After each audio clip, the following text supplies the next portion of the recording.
Hi everyone, how are you today? I want to do maybe a quick video. Not sure if it'll be quick, honestly, but I want to talk about my history. I've been thinking about my history. I think I could write like a lot of books, of experience I've had, but I want to share with you that I grew up in Colorado.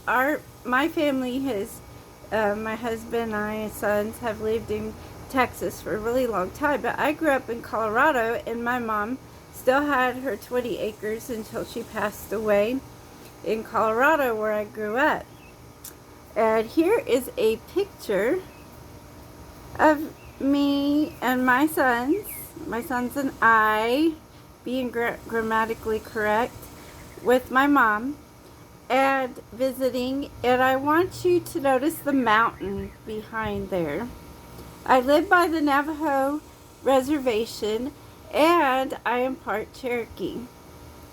That mountain where you see the biggest peak stick, up the highest part of the mountain chain, is supposed to be a warrior's arms crossed over. He's laying down, then his face on that way, and then there's a feather on the end. You really can't see that. And then the other way, there is his legs, and then you could see peaks where it looks like his feet are sticking up. And that, I wish all that was in the picture, but it's not. And I want to talk about what I grew up with. I grew up where they talked about this mountain. It was very sacred to them in the Navajo Reservation. And if me as a white person were to have set foot on their sacred mountain, I could have been shot and killed on the spot. Well, also their legend is that's one of, I think, 3 or so mountains where they are going to get up one day and kill all the white men, all the white people. I guess us women are not exempt from that. And so I grew up with that, you could say bias, whatever, but all I remember growing up is they came in from the reservation, went to school with us. We wanted to pass our classes. We cared about having friends, passing our classes, and wanted to raise families and be married and raise families one day. So there's a lot of common ground in the midst of all that. The only time I really felt the sting of, the cultures are different, but the first time I really felt the sting of being attacked, so to say, was when I was being stupid and I started partying around my senior year. Wish I could erase that little time of my life. But I was at a party, drinking party, and there was a lot of my Navajo friends, and one was a Cherokee friend. And I was, one of their friends was on the way to the party and died in a car crash.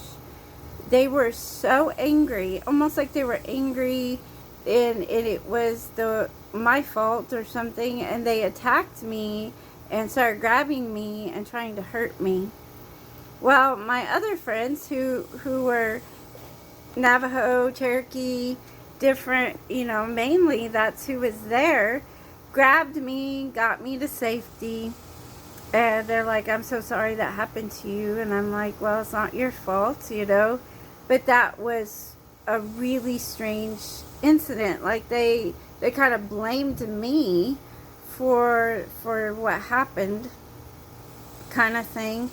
But that's the only time I've really seen it. And there's always going to be things like that in life. Nothing is perfect. Everybody is going to have things in their life where it is not going to be perfect.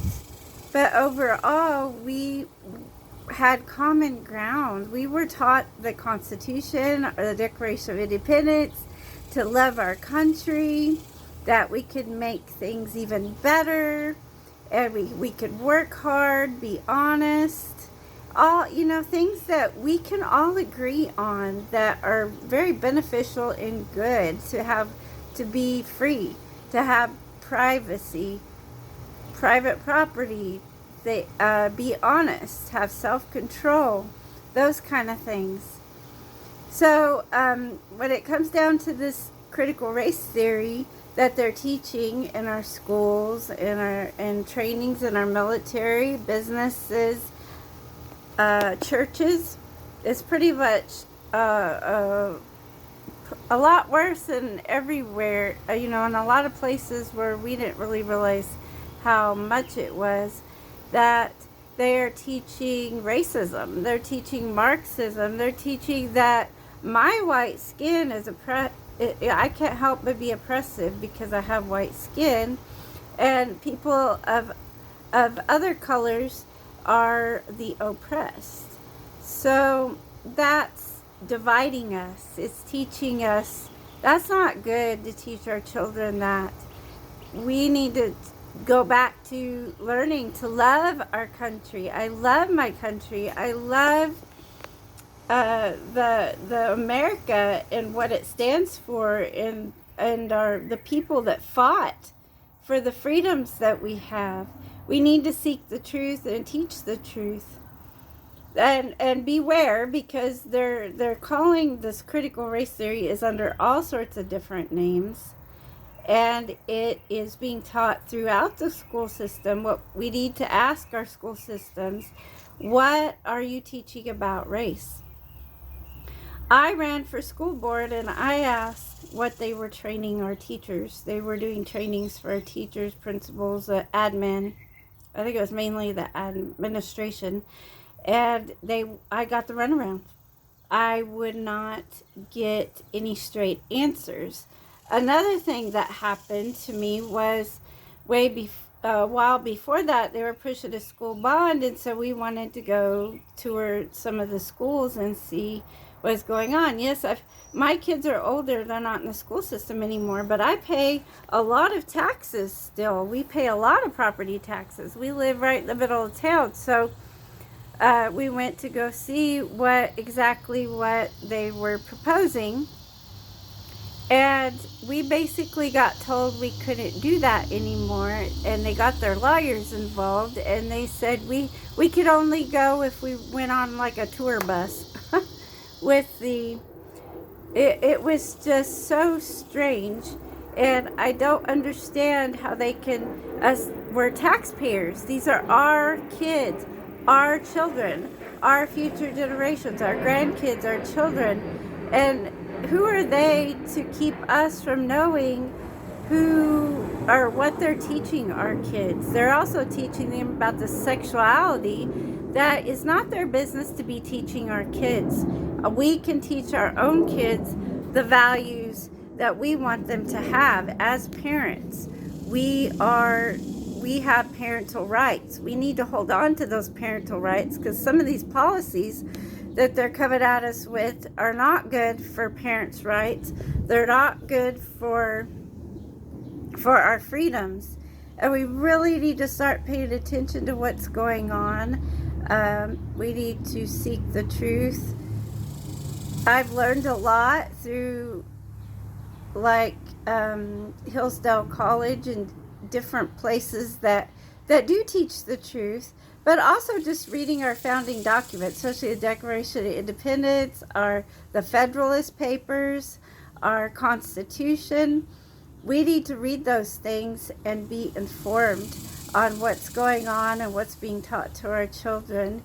Please, please get involved. I was involved with my children and became an assistant teacher, but what I found out is I felt like I was constantly having to counter some of the things that were being taught to them. Even way back when I was in school, there was weird things that they taught us that is totally against what I believe, the Bible. I love Jesus, and we are free to do that here in this country. And when we notice that when we have God you know, a nation and one nation under God. We have God at the top, that everybody's free to live how they want to live within reason, and that is within high moral standards, and also the fact that it should not harm someone else. Like, you know, killing someone for your faith is just not acceptable. There's certain limits, but we have to have some standards. That's what we need to get back to. But then you notice if there's some other religions, you have to believe what they believe. You can't have your own opinions. You have to have the collective think, the group think. Well, that's just not a good way to run a country. The America is like one of the best countries. People want to come here. I love our country.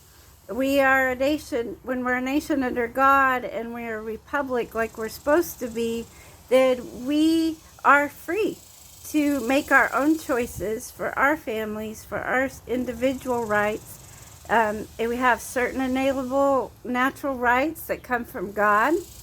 And that means we can make our choices. We don't have to be a Christian. We don't have to do things a certain way. We can do it the way our family chooses to do it, and we can raise our kids the way we want. We need to stop this indoctrination of our younger generations. So please, please start paying attention and seeking the truth on what's going on. I just wanted you to know this, and it's a long video again. But I hope you all have a great day. Bye.